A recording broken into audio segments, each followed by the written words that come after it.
Today, let's talk about diversifying your portfolio. So, my last couple videos, we were discussing why it's really rough for me to catch feelings. I don't even play them type of games anymore. I'm not catching feelings for nobody no more. I was gonna go out and have me a drink, but since you gotta take out a loan to have a drink in DC, I'm at home. Anyway, you're gonna need to build you a roster.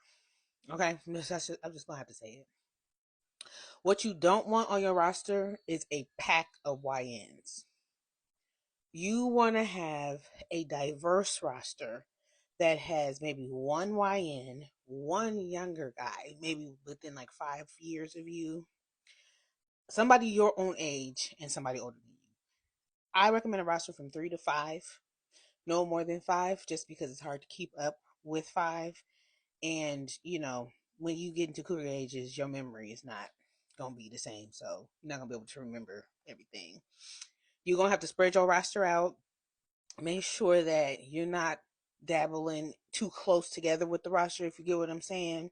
Make sure you're protecting yourself with the right prophylactics and you know things that you need to not get infection or infect someone else or contract or spread anything. You get what I'm saying? If you want me to go in further into that, I will make another video on how to protect yourself, because that is very very important to keep the cootie cat clean.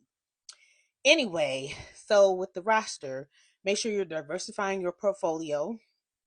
Make sure that on the roster there is somebody that makes you laugh. Somebody got to have money.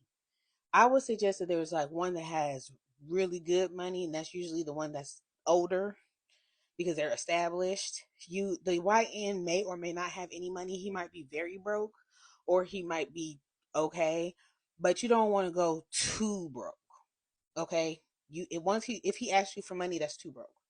He needs to be able to have his own place and have things. Like, he needs to have a car. He needs to have things that where he's not relying on you for like transportation or housing. Make sure that you have someone like the one that has money probably is not going to be that funny, but I humor is real important to me, so there has to be something like you got to be keep me engaged in some way.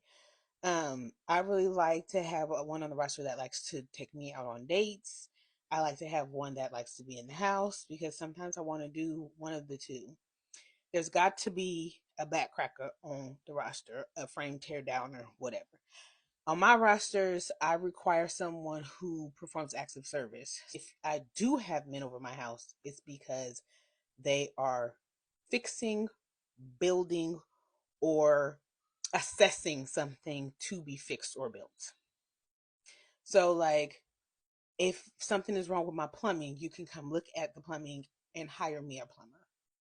Or if I bought some furniture, you can come over to my house and build it. Mind you, you cannot come to my house when my children are present. So this, you will have to take a day off of work or something and come while they're at school. I work from home a lot, so that's not an issue for me. So, you know what I'm saying? So you have to kind of tweak it to, if you okay with someone coming to your house with your kids there, that's your business. I'm just saying how I am and what I am. But I don't typically let men come to my house, but if they do, they got to be performing an active service. That's really big on my list. So, what I would suggest you do is make a list of things that you want on the roster. There's not going to be not a one man that's going to fulfill all of the things, the attributes. So you're going to have to pick and choose your roster to fulfill the attributes that you want in your perfect man. I hope that makes sense. Let me know if you have any more questions about how to build your roster. Have a good day.